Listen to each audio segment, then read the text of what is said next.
The fluorescent lights hummed their electric prayer. Katie Morrison's hands moved under them with the kind of precision that came from muscle memory she'd spent 3 years trying to forget. Hospital corners on the gauze. Even pressure on the forewrap.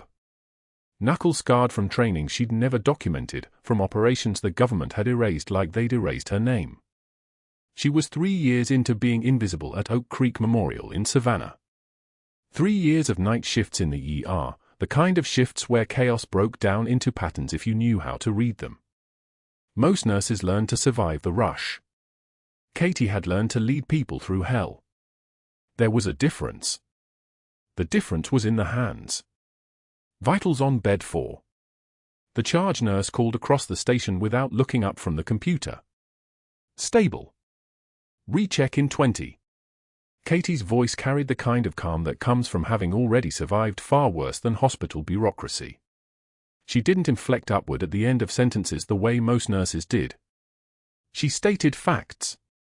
The body processes information differently when someone sounds certain about what they're saying.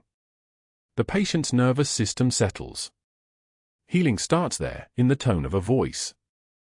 Dr. Marcus Hargrove watched from his office doorway. He watched the way she moved through the emergency room like someone reading choreography that only she could see.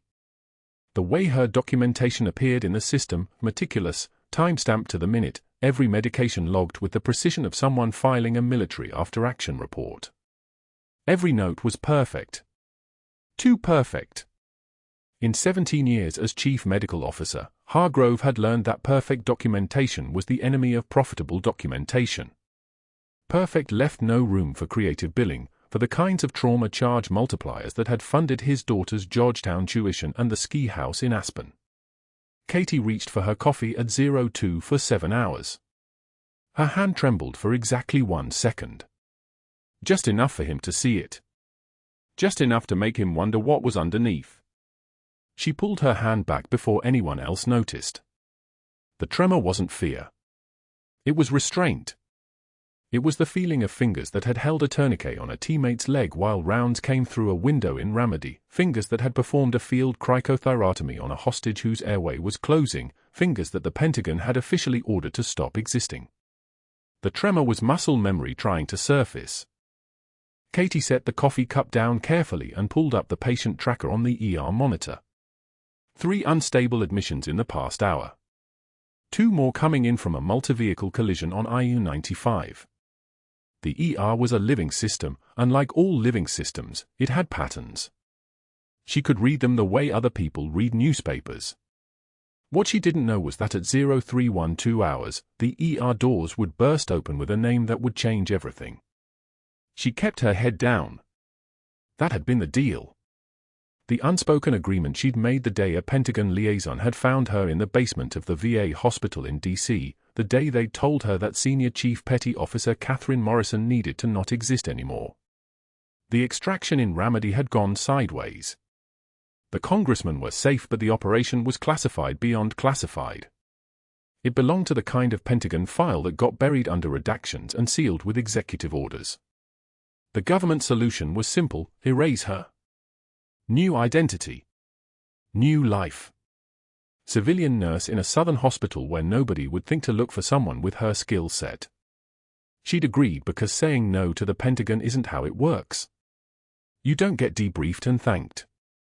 You get ordered to disappear, and you disappear. You get told never to surface, and you don't surface. You watch the news sometimes and see that certain operations never happened, and you understand that you never happened either. Her shift supervisor, Janet, walked past the nurse's station with a stack of charts. "Morrison, you good? You look." "I'm good," Katie said. The response was automatic. It was always the response. Don't stand out. Don't explain. Don't let anyone see the hands that could do things they weren't supposed to know how to do. Just tired. At home, on her bedside table, a pair of worn combat boots sat in the darkness like an indictment. Desert tan, creased, the laces still knotted from the last time they'd been tied during a mission brief in 2012. She couldn't bring herself to throw them away. Couldn't bring herself to throw away the only physical proof that Katherine Morrison had existed before she became Katie. The boots were a violation of the agreement. The boots were her breaking the rules every night when she sat on her bed and pressed her forehead against the rough leather and let herself remember being someone other than a ghost. The ER monitor above the nurse's station chimed. Incoming. The sound was like a bell announcing her next chapter. Trauma team to Bay 3, the intercom crackled.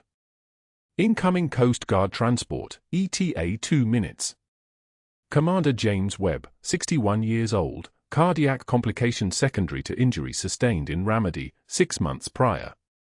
Presenting with dyspnea, syncope, hypertension. Katie's hand froze on the keyboard. Commander James Webb. Derek's commanding officer. Her son had called her 6 months ago, the only call that had broken through the silence since she'd gone civilian.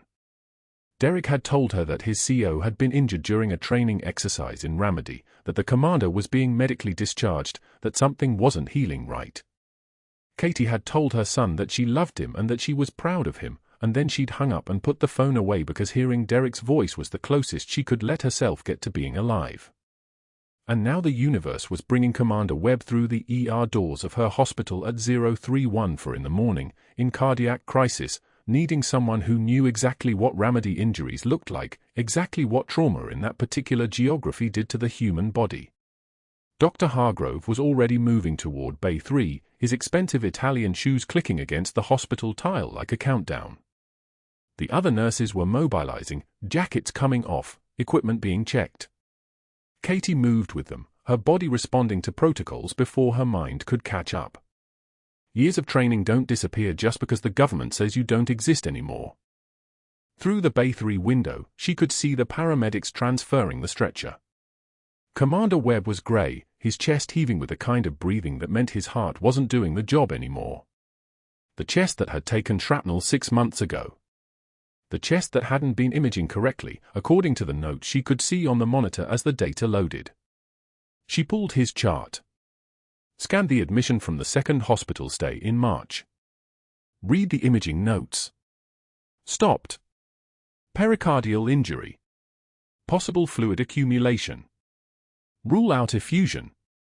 The notation was there but buried, written by a resident who'd been thorough but apparently not thorough enough to convince the attending physician to follow up. 6 months of fluid building around his heart. 6 months of compression. 6 months of a ticking clock nobody else had heard. Hargrove would walk in that bay and see an aging Coast Guard officer with cardiac complaints. He would order the standard workup.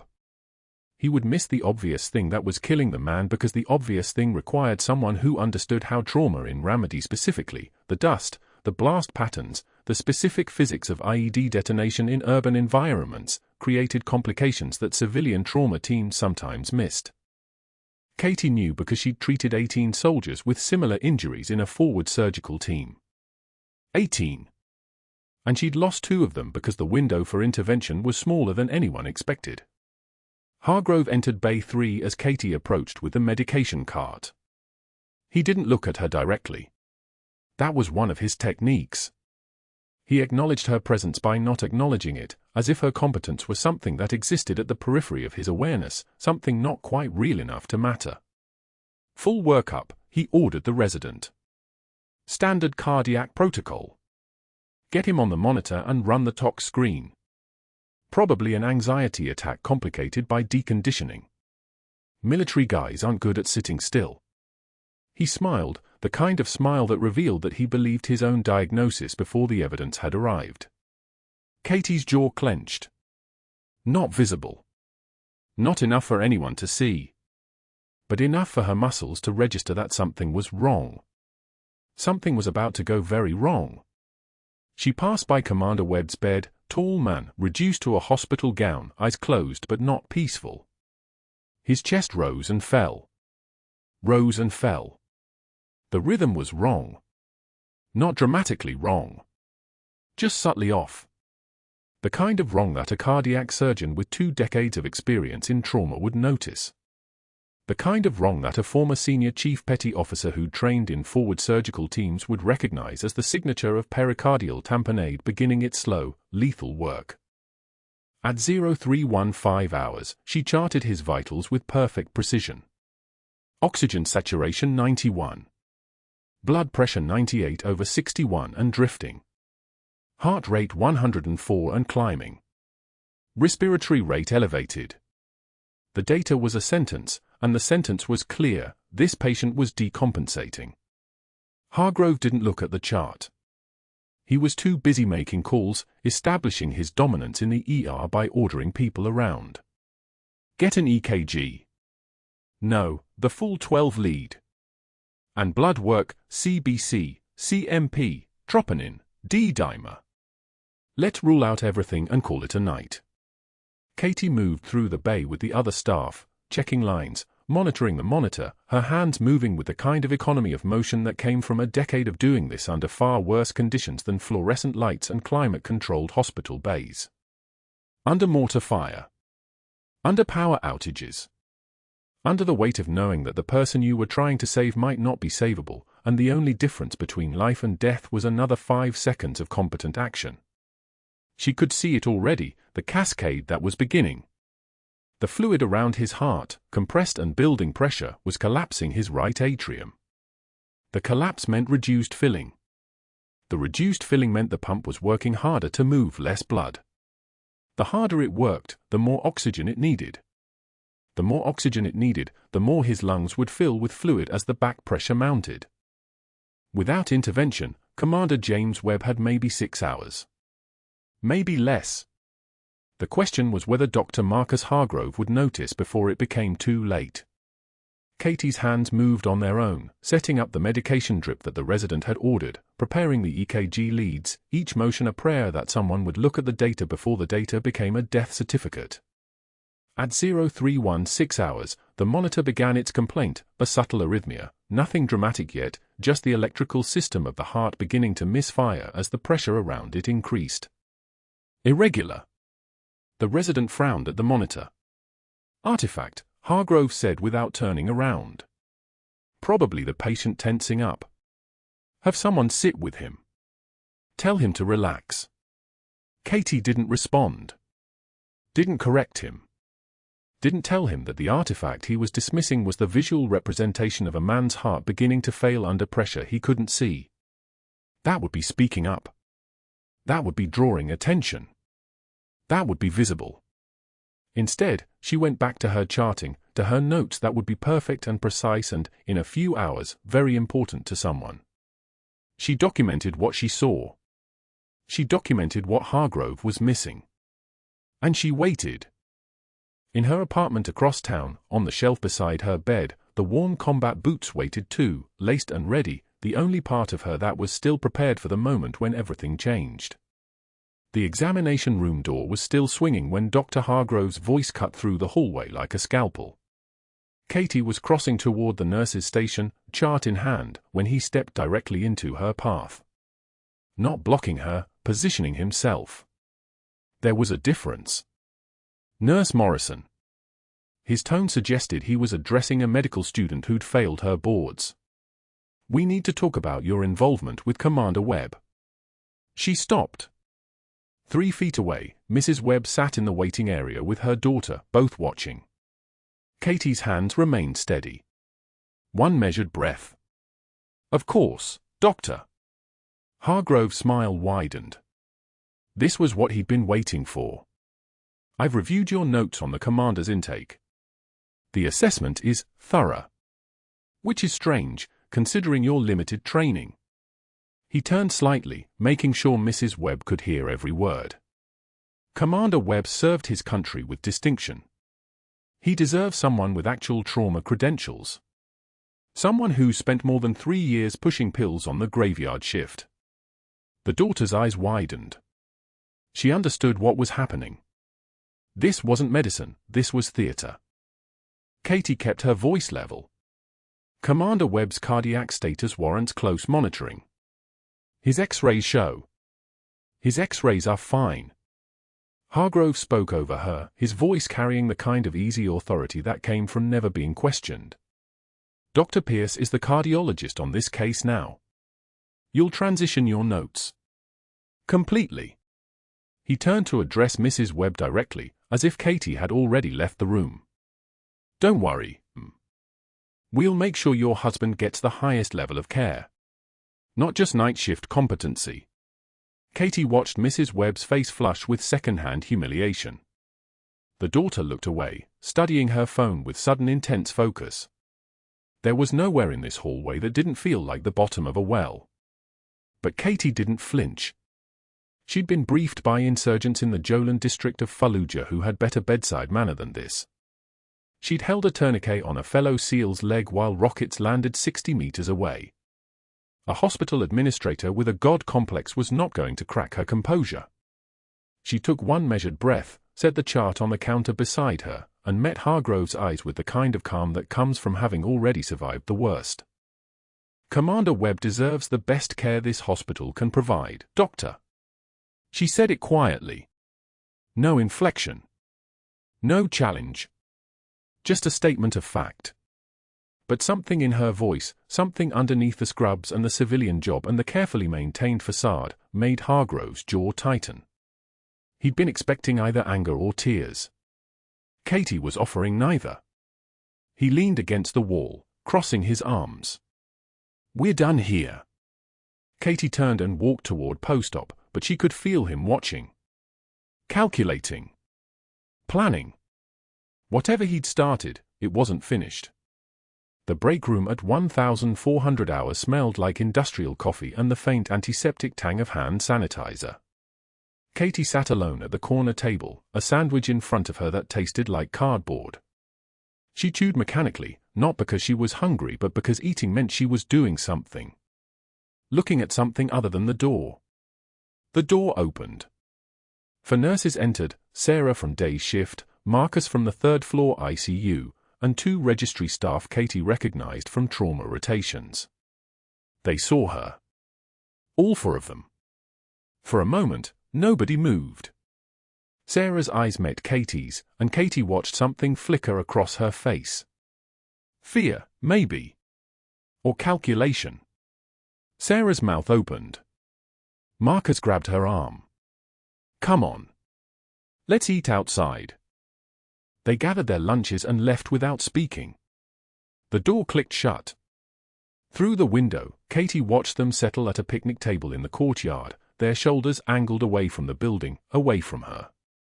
Sarah laughed at something Marcus said. Too loud. Overcompensating. She wasn't laughing because anything was funny. Katie took another bite of her sandwich. Chewed. Swallowed. The fluorescent light above her head buzzed in a way that suggested it was going to burn out soon. She made a mental note to tell someone about it. Then she realized nobody would care if she reported it. They didn't care about anything she said anymore. The unit board in the main hallway was surrounded by staff and visitors at 15:30. Katie saw the crowd first and knew before she got there what had happened. The walk took 17 seconds. She counted them. The disciplinary notice was printed on hospital letterhead, signed by Hargrove and dated 3 hours ago. The words were small but clear enough that anyone within 5 feet could read them. Which was the entire point. Disciplinary Action Report, K. A. Morrison, RN. Charges, insubordination. Questioning physician judgment. Overstepping scope of practice. Recommendation, immediate review for termination. 20 people surrounded that board. Katie stood 3 feet away from it, watching them read. Watching them exchange glances. Watching their faces arrange themselves into expressions of sympathy or pity or, worst of all, relief that it wasn't them. One tear escaped down her cheek. Just one. Katie wiped it away immediately, the motion sharp and precise, not a gesture of surrender but a dismissal.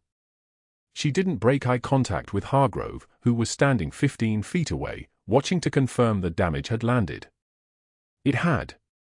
She turned back to the board and spoke quietly, her voice carrying through the hallway with the kind of authority that made 3 people actually step back. Commander Webb deserves better than your politics, Doctor. The hallway went so quiet you could hear the ventilation system running in the walls. Hargrove's face went white, then red. He stepped toward her, his voice dropping low enough that only Katie could hear. "You're done here, night shift Nancy. I give you a week." Katie didn't respond. She turned and walked toward the exit, her posture perfect, her breathing controlled, her mind already 3 moves ahead of whatever he was planning. She could feel the stairs following her down the corridor. Could hear the whispers starting before she'd even reached the stairwell.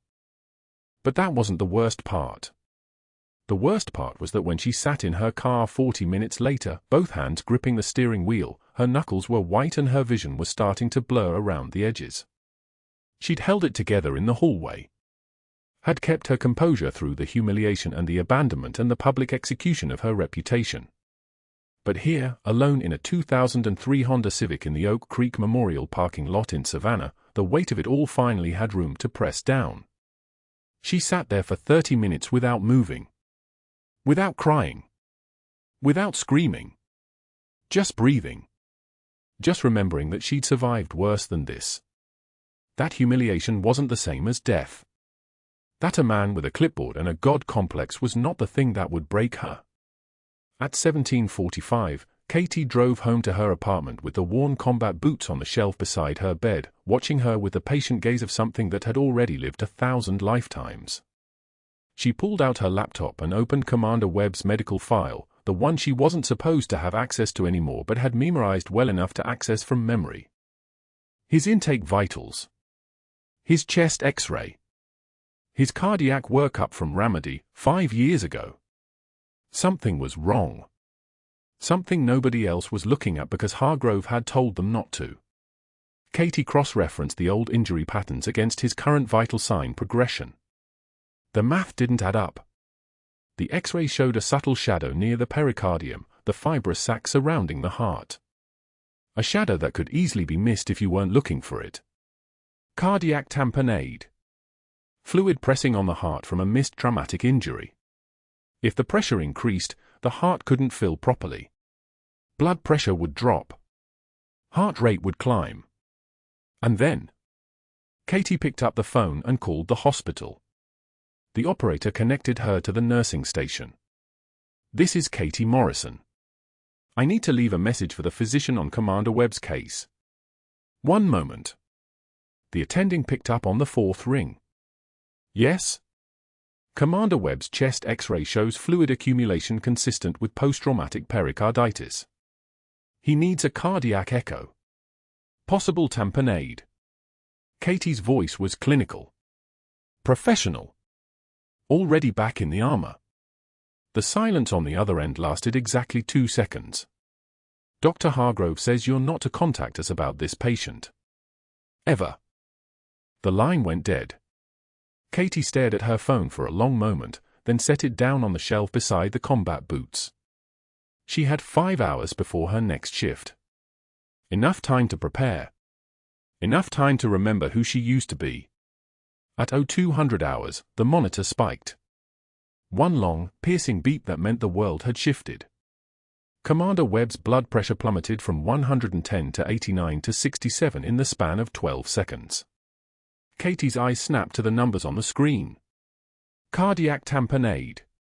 The pericardial sac filling with blood, compressing his heart like a fist closing around a bird.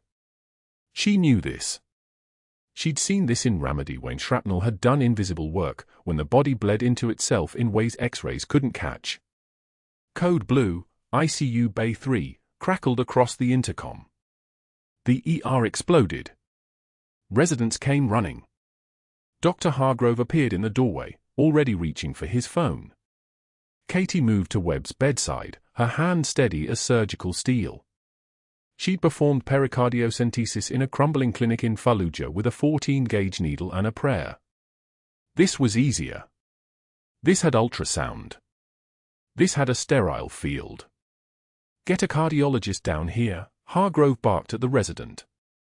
His voice carried the weight of someone used to obedience. The resident hesitated. Swallowed hard. "Sir, Dr. Chen is in surgery. Dr. Rodriguez is." "I don't care where Rodriguez is. Find him." No one moved. The room held its breath. Katie understood in that moment what Hargrove had done. He'd made them afraid. Made them believe that touching this case meant career suicide.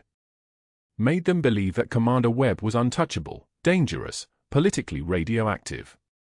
Made them believe that saving him would destroy them. Webb's oxygen saturation dropped from 92 to 87. Then to 81. His heart rate climbed to 168. The monitor sang its warning song in rapid, angry bursts. Katie was already moving. The ultrasound probe was in her hands, muscle memory taking over, her fingers finding the landmarks without thought. Subcostal approach. Fifth intercostal space. The probe revealed what everyone feared, blood filling the pericardial sac in a dark, expanding cloud. The heart drowning in its own compartment. "Mrs. Webb, step back, please," Katie said. Quiet. Professional. The voice of someone who had done this before when it mattered. "What are you doing?" Mrs. Webb's voice cracked. Terror and hope colliding in those 5 words. Saving his life. Katie prepped the site with chlorhexidine in swift, efficient strokes. The smell of antiseptic bloomed sharp and chemical. She located the needle, 18-gauge angiocath, and in one fluid motion, under ultrasound guidance, inserted it at an angle toward the heart. The needle advanced.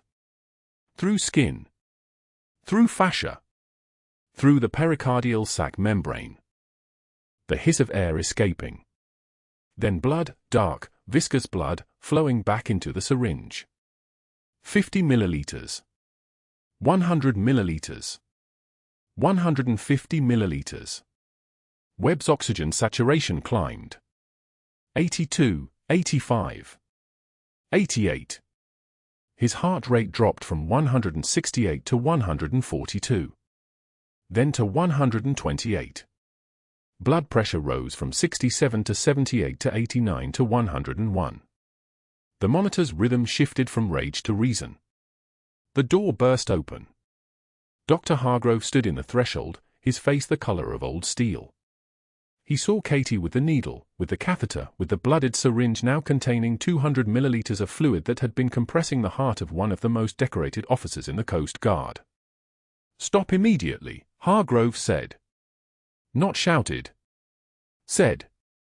The words cut like ice through warm water. "Security. Remove that nurse from the room. Now."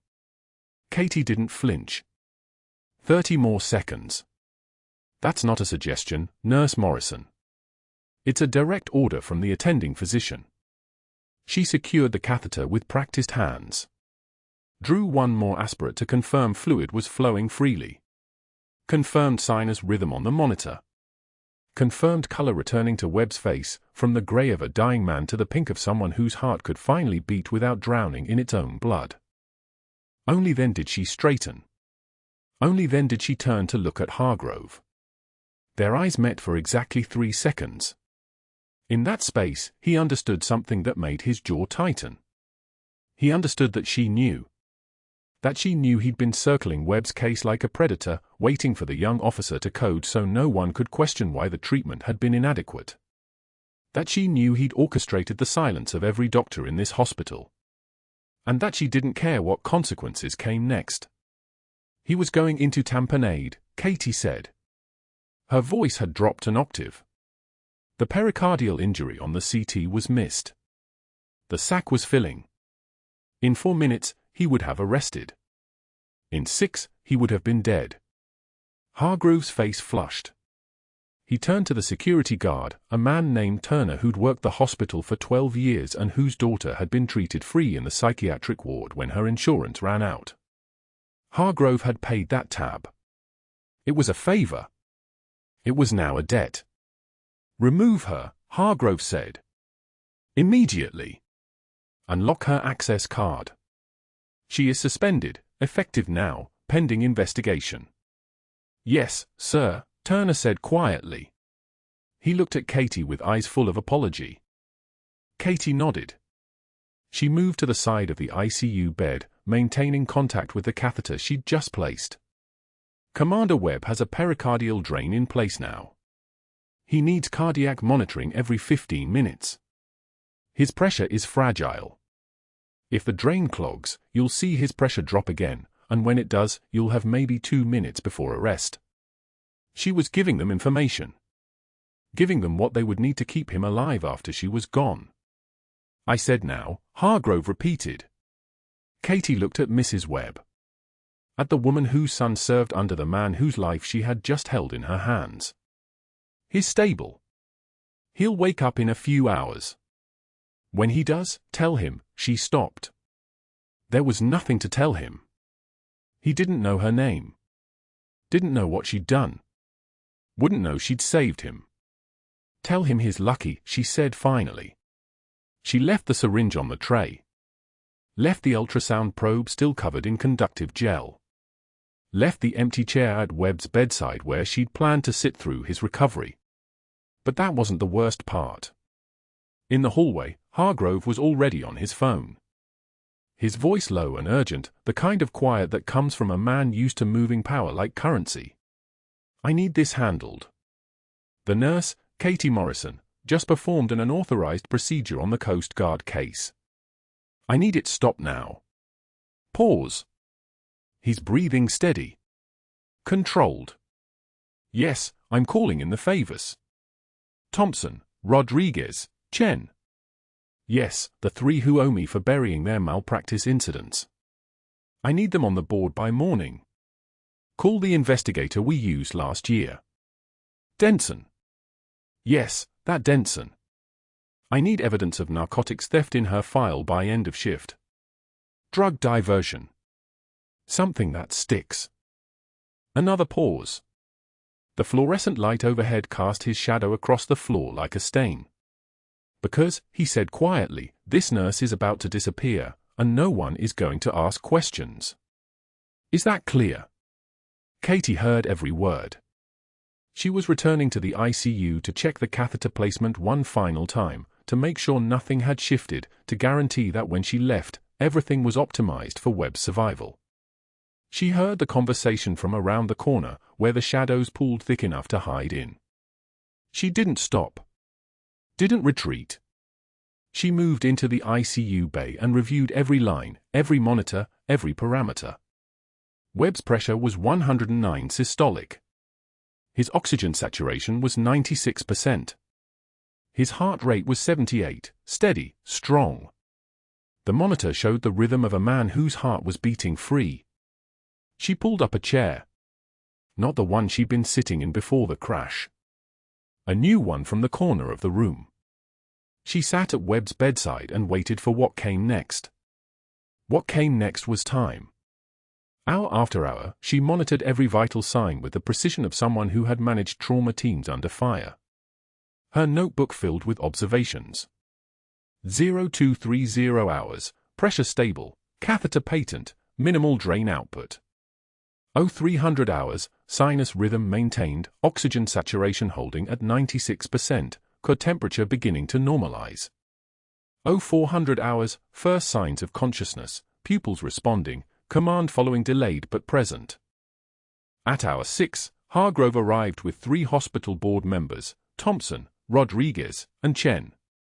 They stood in the ICU doorway, watching her work. She didn't acknowledge them. She had her own assignment now, one that predated any suspension, any investigation, any termination notice. Her assignment was to this patient. Her responsibility was to his heartbeat. At hour 8, an investigator arrived. Denson. A man with the kind of professional distance that comes from work that doesn't ask questions. He began pulling staff aside. Asking about missing narcotics. About Katherine Morrison. About whether anyone had noticed discrepancies. About whether anyone had ever suspected theft. At hour 16, Katie was still sitting at the bedside. Her legs ached. Her eyes burned. She'd been awake for 31 hours.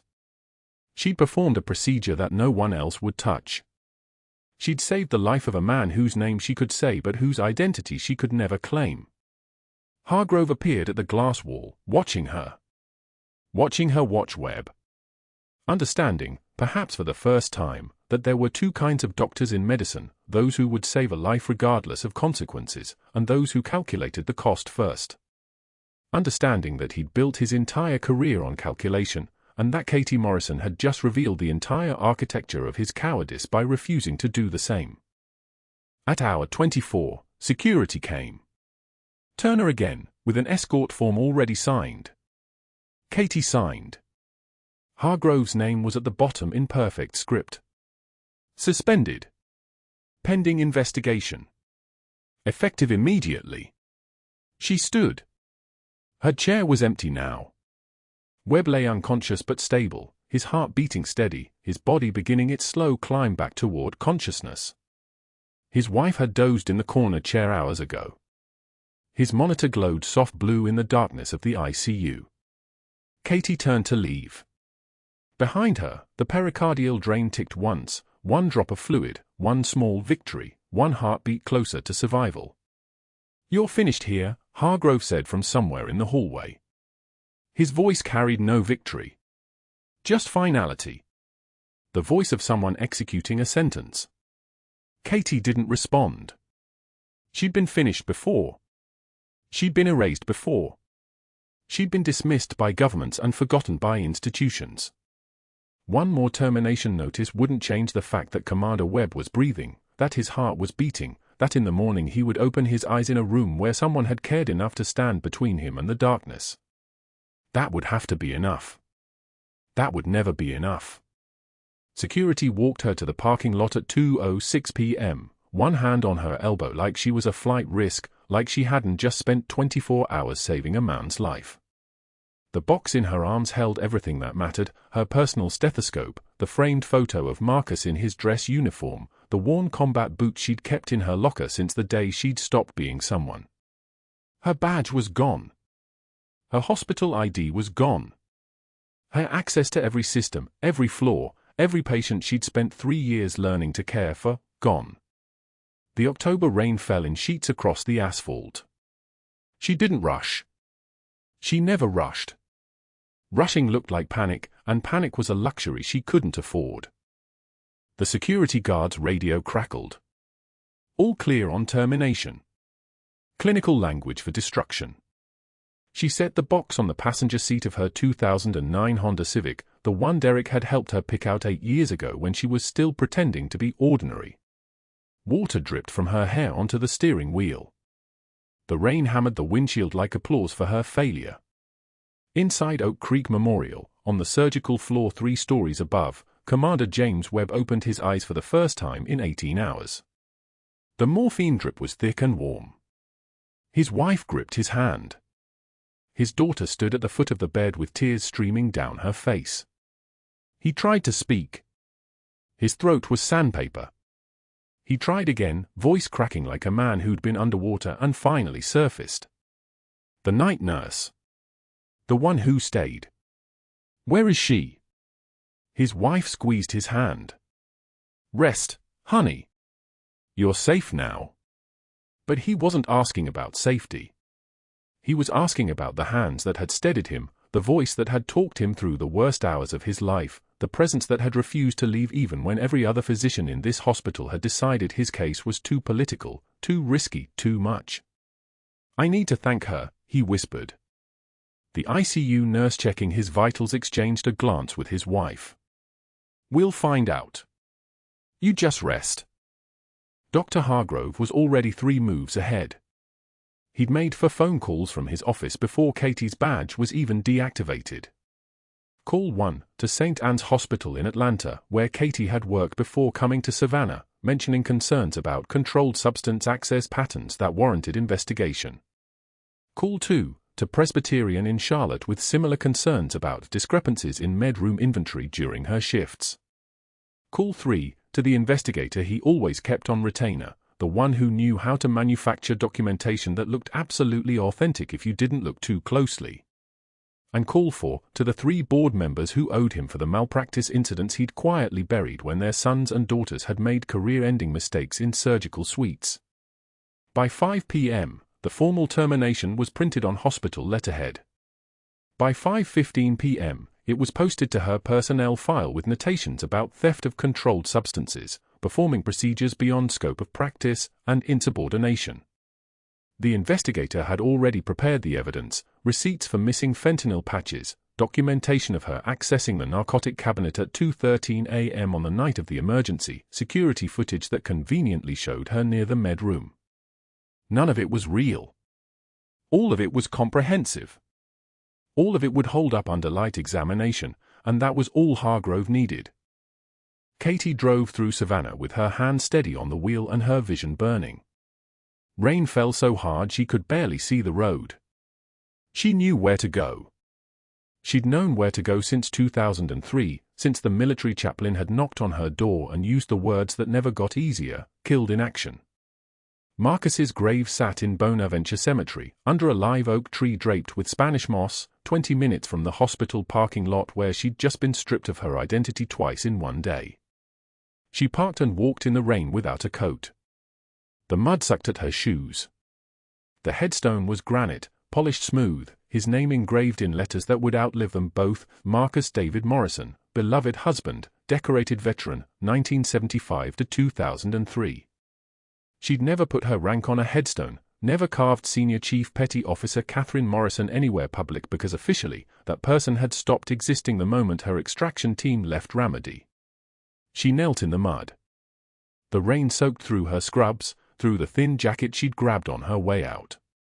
Her forehead came to rest against the cold stone, and for the first time in 18 hours, something broke.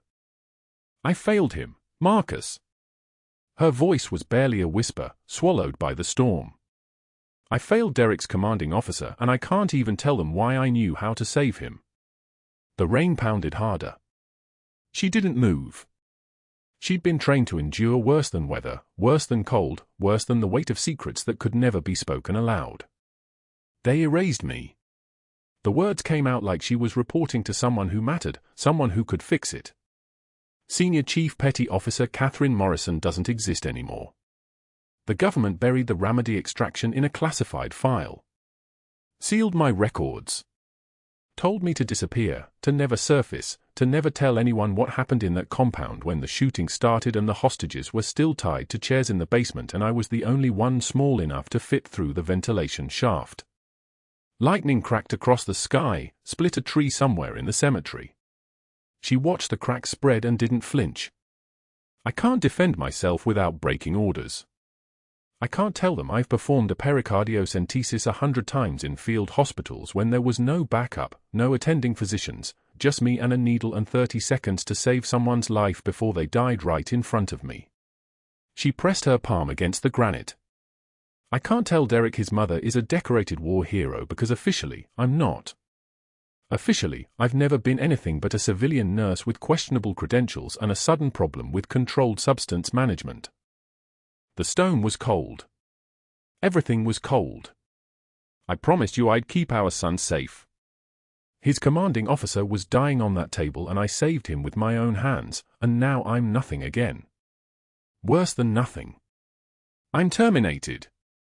I'm radioactive. I'm someone who doesn't exist, trying to live in a world where I have to pretend I never existed in the first place." She stayed there until the rain began to lighten, until the sky shifted from black to bruised purple. Her hands were shaking, and she recognized it for what it was: not fear, but the physical manifestation of compartmentalize and failing, of 18 months of humiliation and erasure finally finding a pressure valve. The trembling wasn't weakness. It was restraint finally breaking, right here in the mud in front of a dead man's grave, where no one could see, where the only witness was the man who'd left her to become a ghost. She stood slowly, her scrubs plastered to her body. The boots she'd left in her hospital locker were the last physical proof that Senior Chief Petty Officer Katherine Morrison had ever lived. Combat boots from a deployment in 2001, scuffed and worn, the left one still stained with dust from a compound in Ramadi where 17 hostages had walked out of darkness because one woman had refused to leave them behind. Katie drove home in the dark, her wet scrubs clinging to her skin like a second uniform, her badge confiscated, her future erased, her son's commanding officer alive in a hospital bed somewhere above her, unaware that the woman who'd saved his life had just been erased from the system that had tried to bury her in the first place. 3 days later, Katie returned to Oak Creek Memorial to collect her personal effects. Security had given her a 2-hour window before her badge was deactivated permanently. The parking lot was the same crack in the asphalt near the south entrance, same seagulls fighting over a dropped sandwich near the dumpster, but walking through those doors felt like entering a tomb. Everyone she passed kept their eyes down. The ER staff had been warned. Association with Katie Morrison meant career suicide. She was at her locker on the 3rd floor when the trauma alert came through the intercom. Shipping yard accident. Multiple lacerations. Possible crush injury. Katie froze. Not her problem anymore. Not her patient. She turned back to emptying her locker when she heard the commotion downstairs, footsteps, shouted orders, the controlled chaos that meant someone was fighting for their life. She told herself to keep packing. She descended the stairs instead. The trauma bay was a controlled storm. 2 nurses. 1 physician assistant. The patient was conscious, delirious, wrapped in blood-stained gauze from waist to shoulder. His eyes were dark, wild with pain and something else, something like recognition searching for a face in the crowd. They locked onto Katie's as she stood in the doorway, her hand still holding her cardigan and 2 weeks of accumulated break-room coffee mugs. The man's entire body went rigid. He began speaking in rapid Arabic, the words tumbling over each other like stones down a mountain. His voice cracked. His hands reached toward her, trembling, not from pain, from something deeper. The angel of Ramadi, he kept repeating. The angel who pulled me from the rubble. You pulled me from the rubble. Katie's coffee mugs hit the floor. The ceramic shattered across the tile like gunshots. No one moved. Derek Morrison appeared in the doorway behind her, still in uniform, still carrying the weight of command. He'd come to check on his company's recovery, to see Commander Webb walking again. Instead he saw his mother's cardigan slip from her grip and fall beside the broken mugs. He saw her hands trembling, no, not trembling. Steadying. Gripping the doorframe with the kind of controlled fury that comes from years of swallowing secrets. Derek stepped forward until he was beside her. He looked at the patient. He looked at his mother. He looked back at the patient and his voice broke on a single word, Senior Chief. Katie didn't answer. She couldn't. The past 3 days had been erasure. Complete erasure. Fired, humiliated, accused of theft she hadn't committed, her record destroyed, her identity buried deeper than it had been since the government scrubbed her name from existence after Ramadi. She'd accepted it all without defense because defending herself would mean confirming what they all thought was fiction, that she'd been someone once. Someone classified. Someone dangerous. And then a man who owed her his life opened his eyes and called her by a name no one at Oak Creek Memorial was supposed to know. The doors to Trauma Bay 2 burst open, and 3 figures entered with the kind of authority that made the room's air pressure change. One of them wore the distinctive trident insignia of the Naval Special Warfare Command. The SEAL team leader was 6'3", early 40s, with eyes the color of a winter Atlantic and the bearing of someone who'd made decisions that ended in body bags or promotions, sometimes both. He saw Katie and stopped moving. Senior Chief Petty Officer Katherine Morrison, he said. Not a question. A statement. A recognition. His voice carried the weight of command, of protocol, of honor codes that transcended hospital hierarchies. Navy Cross. 2 silver stars. Purple Heart. You led the team that extracted 17 hostages from a compound in Ramadi. Including 4 members of Congress. Including this man. He gestured to the patient, whose eyes were still locked on Katie with an expression somewhere between gratitude and disbelief. You were extracted from active service 3 years ago. Classified operation. Classified extraction. Your records were sealed by order of the Pentagon. Katie opened her mouth. Closed it. The cardigan lay at her feet. The coffee mugs were still settling. The ER staff was frozen, watching a woman they'd been told to ignore suddenly become someone that a Navy SEAL team leader was identifying by classified rank and classified operations. How did you, the SEAL started, but Katie cut him off with a single movement of her hand. Just a nurse's gesture, nothing more. But something about the precision of it, the authority embedded in the motion, made everyone in the room take a breath.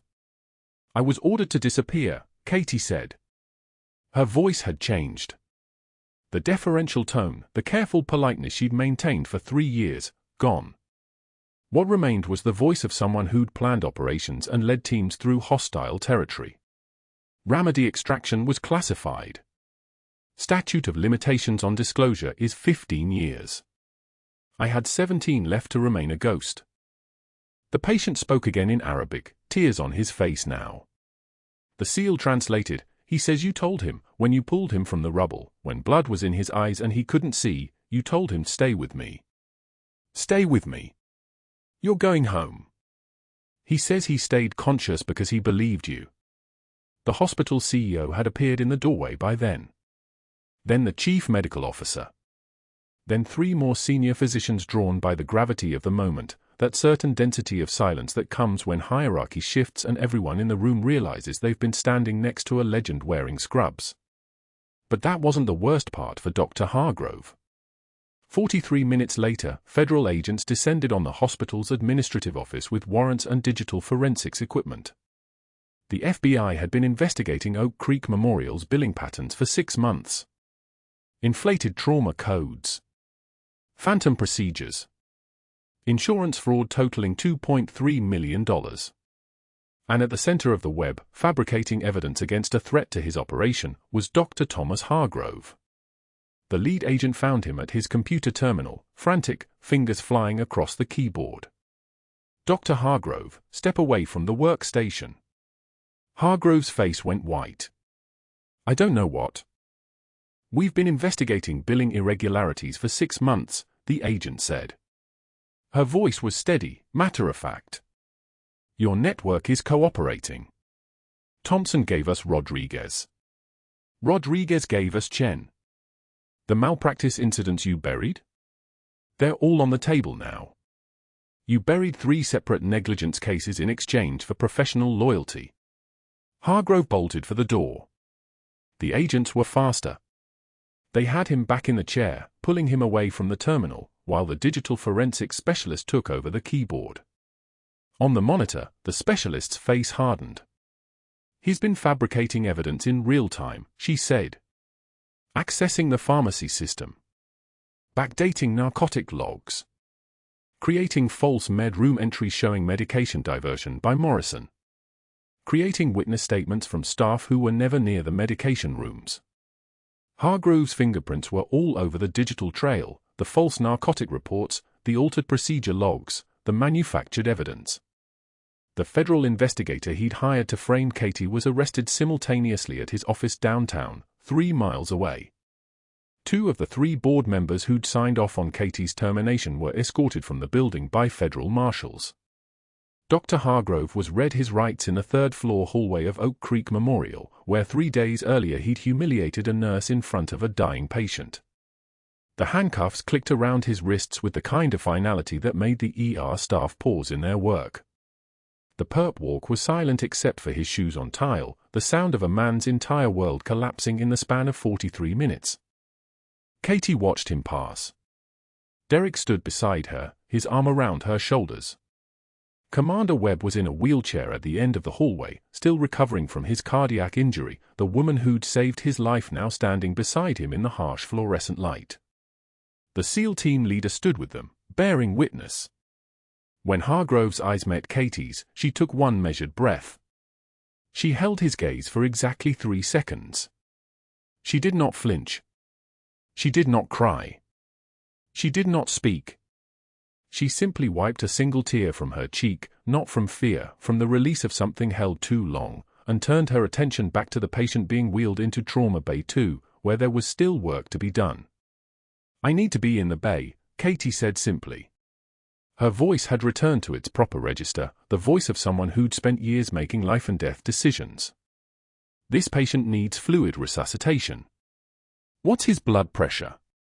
84/56 and dropping, the trauma nurse replied, suddenly eager to listen to someone who wore authority like a second skin.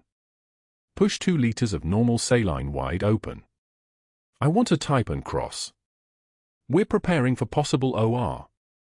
Katie moved toward the patient like she'd never left, her hands already moving in the practiced patterns of someone who'd saved more lives than most people could count. What's his name? Hassan, the SEAL said. Hassan al-Rashid. 3 tours. Former insurgent turned asset. He's been stateside for 2 years, working with us on intelligence analysis. Katie took Hassan's hand.